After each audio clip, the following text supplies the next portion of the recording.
ఏపీలో అంగన్వాడీలకు 52.68 కోట్లు విడుదల.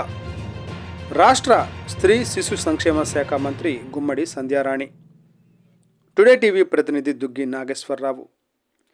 ఏపీలో అంగన్వాడీ కేంద్రాల్లో మరుగుదొడ్లు నిర్మాణం, తాగునీటి సదుపాయాలు మరియు మూల్యాంకన వస్తువులు ఏర్పాటు కొరకు రాష్ట్ర ప్రభుత్వం 52.68 కోట్ల రూపాయలను బుధవారం విడుదల చేసినట్లు రాష్ట్ర స్త్రీ శిశు సంక్షేమ శాఖ మంత్రి గుమ్మడి సంధ్యారాణి పేర్కొన్నారు.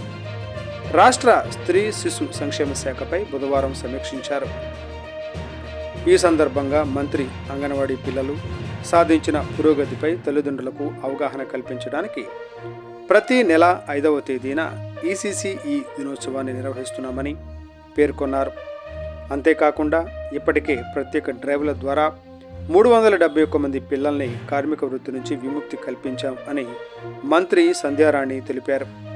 ఈ సందర్భంగా పలువురు స్త్రీ మరియు శిశు సంక్షేమ శాఖ అధికారులు ఈ సమీక్ష కార్యక్రమంలో పాల్గొన్నారు.